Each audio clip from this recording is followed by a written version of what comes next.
In the city, do they know you with me? Hi guys, welcome. So I'm making a part 2 to about my cancer story, and I'm gonna talk about my relapse and what is currently going on. So let's talk about my relapse first. I finished chemotherapy last year in January. So in January of 2018 I finished chemotherapy. I was all done and it was time for me to get into remission. So basically when you finished chemotherapy, the first year you have scans every 3 months, and then if you're clear that year, then the next year, the second year, you have scans every 6 months, and then the third year I think it's about every 9 months, something like that, and then after that it's just once a year. So I had scans every 3 months, and my next scan was going to be in April. When that time came around, I was pretty happy with myself. I was happy that I was finished with chemotherapy. My hair was growing back. I was in school. I had a normal life again, you know. And so I had my scan. I think I had a CT. No, I think I had a PET scan and an MRI. I'm not sure, but I do know that I had some scans. And when it was time to talk to the doctor, he had some bad news. He said that there was a spot in my lung, in my left lung, and it was a cancer tumor. They were pretty sure that it was a cancer tumor, and that completely destroyed me. I was like, why is this still happening to me? You know, like, it's so unfair. Like, it really is. It's unfair. And I know I cried a lot. And so what they were gonna do, like where it was, they said that they could remove it with surgery. So I had a surgery around the middle of April, and it was around here. It was a small incision that they did, and they removed it, and my doctor gave me the choice of either waiting until my next scans and see if anything showed up, or to start chemotherapy. And I said that I wanted to wait. I wanted to wait to my next scans and see what happened. So that's what we did. So after I had my other scan at the end of June, we got some more bad news. We found out that there was another spot, and it was right behind my heart. It was on my left lung, right behind my heart. And so my doctor was like, let's do surgery and try to get it out and do chemotherapy after that. So I had surgery, and we got more bad news from my surgeon. His name is Dr. Pitcher. I've had all my lung surgeries in Iowa City. So for all my lung surgeries I went to Iowa City. So when I had this other surgery, it was in Iowa City, and he told us that it was osteosarcoma that spread to my lung, and it was really aggressive. So the bad news was that they weren't able to remove all of the tumor that was there. So there was a little spot left, and they were not able to remove it. So my doctor was like, we need to do chemo to kill it and see if we can take it out when it's dead. So we talked to a doctor from Cleveland. His name is I don't remember his name actually, but he talked about different things that we could have done. He gave us different medicines that I could have gone on, different chemotherapies, and he talked to my oncologist, and we decided to do a chemotherapy drug that is called Doxil. So basically with that medicine, I would get it outpatient, so I did not have to stay in the hospital to receive it. I would receive it for 1 or 2 hours in the infusion center at Methodist, and I would get to go home after that. It would not cause as much hair loss, and it was once a month. So we decided to start that around middle of July, and I did that chemotherapy twice before I had another scan, and then we received bad news again. So with that chemo, I had a lot of side effects. The worst side effect I had was mouth sores. Chemotherapies I've received have caused mouth sores. They're like canker sores, but they're more painful and a little bit bigger. And since I had braces by then, it was worse because the braces would rub against the inside of my mouth and it would damage it, and it would cause more mouth sores. So I was hospitalized twice. The 2 times that I received chemo, after like a week or so after I received it, I would be hospitalized because I was not able to drink, I was not able to eat, and it was really painful.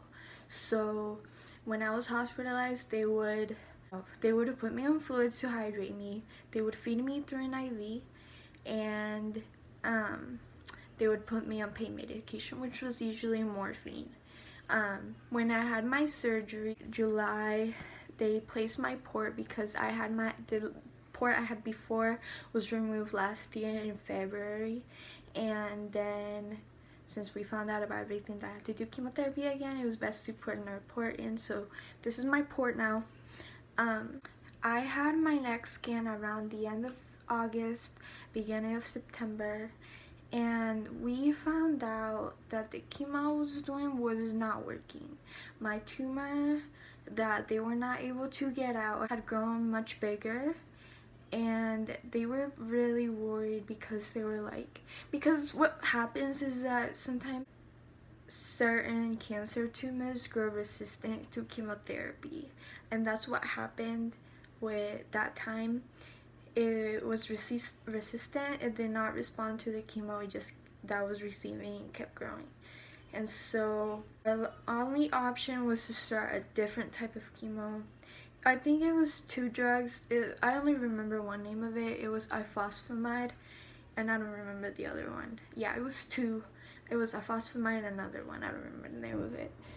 You can Google it if you want to learn more about it. But so that's what happened, and they told me that it was their only option because if I started that chemo and it did not work, they didn't know what else they could have done, because how do I explain it? Like, the tumor was growing resistant to chemotherapy, and if it did not respond to this chemo, they did not know what else could have been done, because it was just gonna keep growing and eventually would reach my heart. And if it reached my heart, there would have been nothing else they could have done. And the doctor told my parents that if that happened, I would only have a few months left to live.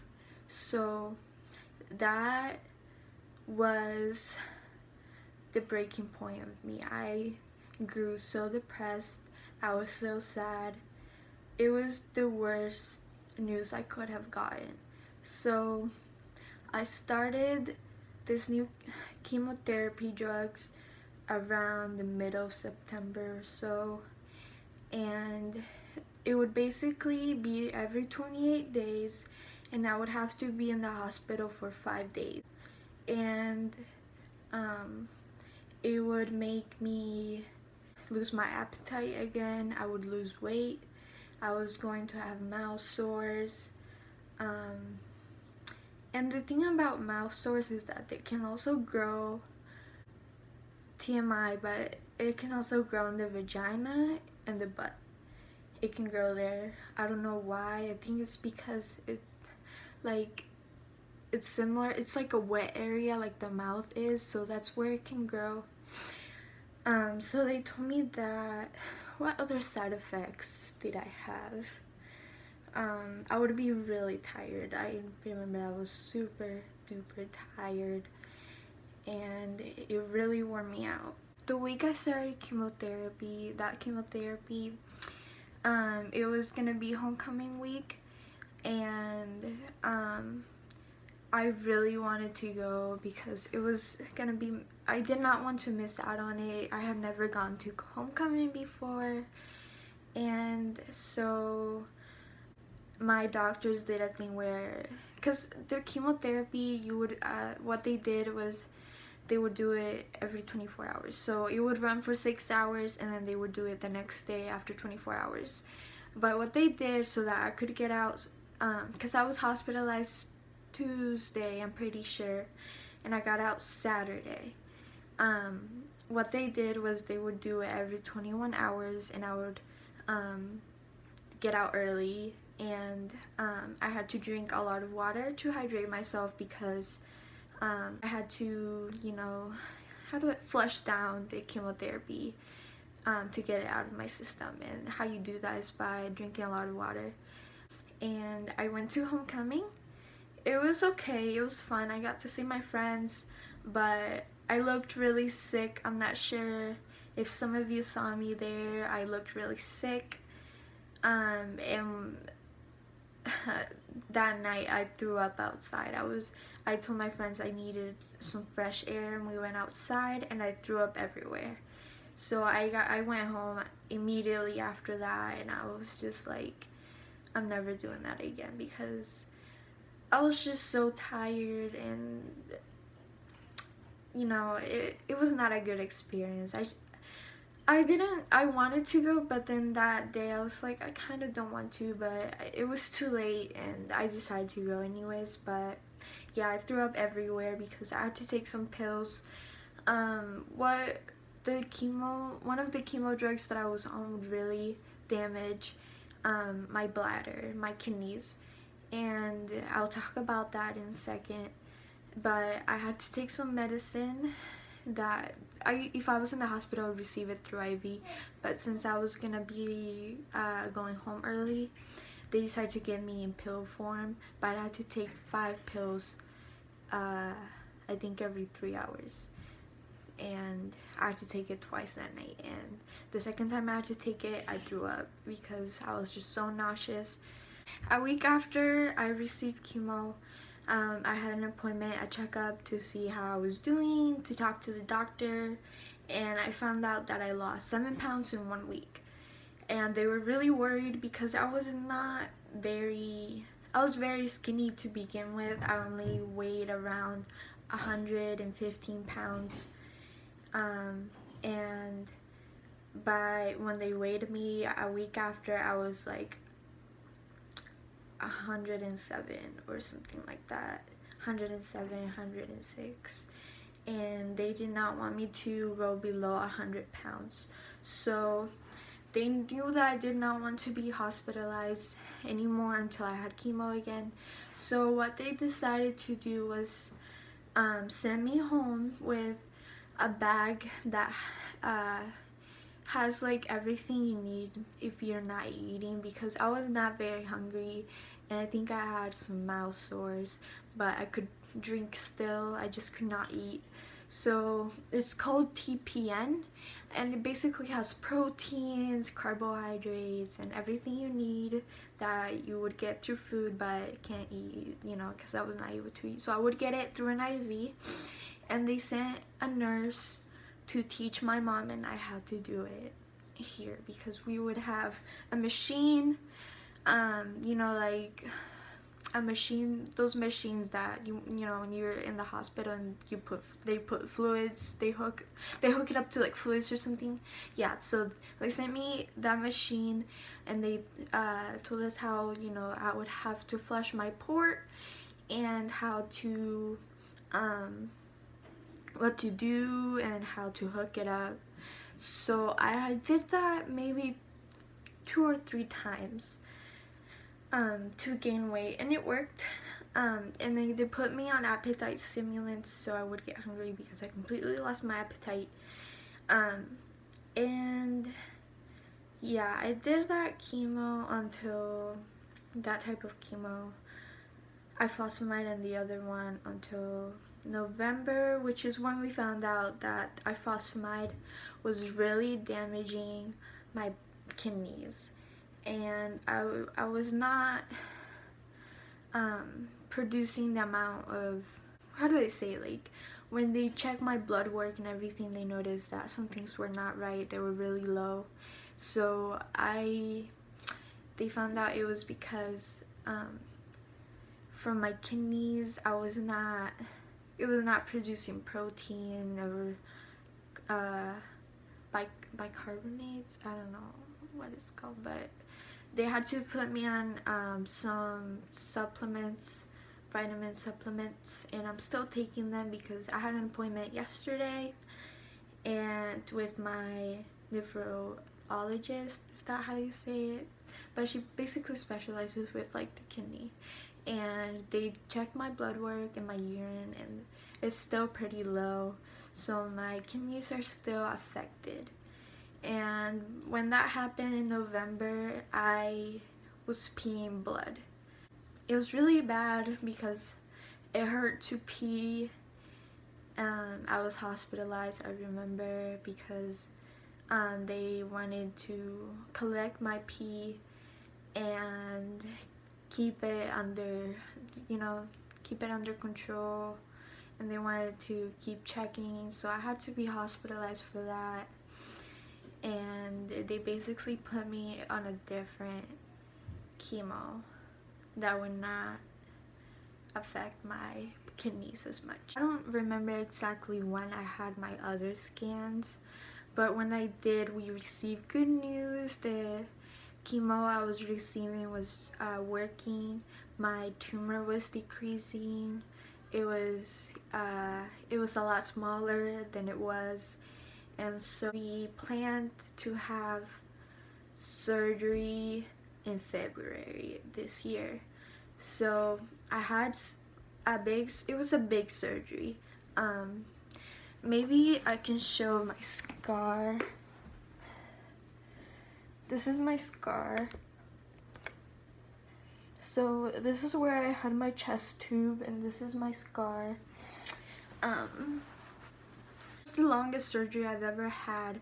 My surgery was on February 7th. I still remember. And that was the longest surgery I've ever had. I think it was about 4 to 5 hours. Just because they had to, I think they put like a scope to see, where they could, how to remove it carefully without damaging too much, because since it was right behind my heart, they did not want to damage any nerves or veins. So it was a big surgery, a long one. So I was in the hospital. I had my surgery Thursday, I'm pretty sure, and I got out Tuesday. So I was in the hospital for 5 days, and it was in Iowa City. And they were able to remove everything. They even noticed that there were some other little spots, and they were able to remove that as well. So the next plan after that was to do radiation and chemotherapy. So I had 2 rounds of chemo. I don't remember the name of the drug. I think it was the same one that I was doing. Maybe. I don't remember, because this time it was outpatient. So I think it was a different one. It was a different drug that I received, and it was outpatient. I received it twice, and then I started radiation because we had to wait like a month or so for my scar and everything to heal, because where I was going to be radiated was where my scar was, around here. So I started radiation around the end of March, and I finished April 26th. This is the certificate that I got when I finished radiation. So it's pretty cute. I still have it. I do not have the one that I got when I finished chemotherapy. I'm pretty sure my mom has it, but this is the one when I finished radiation. I did not really have a lot of bad side effects from radiation. I do know that I threw up like once, and I was really tired, but that's pretty much about it. What we wanted to do was wait a month after I finished radiation to do a PET scan. Actually, no, they wanted to do a CT chest scan, and they wanted to wait a month because with radiation some areas of the lung could be like inflamed, if that's a word. There would be inflammation around the lung, so they wanted to wait for that to like go down and have, because some things could show up and they don't know what it is. So they wanted to wait a month, and I had a chest CT scan like 2 or 3 weeks ago. And so basically, at first my doctor called my mom and he said that everything looked good, that they didn't see any spots. However, my stepdad wanted a second opinion, and since he works at Lutheran, he asked one of the radiologists there to look at my scan and see what he had to say about it. So basically, like 2 weeks ago, he called him back with the radiologist called my stepdad back with results, and he said that there's a spot on my left lung again, and it's a little above where the last spot I had was. So he called my doctor, and my doctor called my parents, and he apologized for not seeing that spot and that he wants to do a PET scan. I had a PET scan last week, and basically they saw a spot again, but on PET scans what happens is that if there's a cancer tumor, it lights up as a certain color, and it did not light up in the PET scan, so they don't know what it is yet. Since it's so small, it's hard to see what it is, and it's on one of the veins by my heart, so they can't do a biopsy because of where it's at. My doctor said that he wants to wait a month to do another scan, probably a chest CT or a PET scan, and see if that spot grows or stays the same size. If it stays the same size, then it could just be nothing wrong, nothing bad, but if it did grow, then it's a cancer tumor and I have to start chemotherapy right away. So right now we're just currently waiting for those scans to come around and see what it goes from there. But that is basically my story about my relapse and what is currently going on with my cancer. If you have any questions, again, leave them in the comments. I'll answer them. I reply to everyone. So subscribe, leave my video a like, and I'll see you guys later. Bye.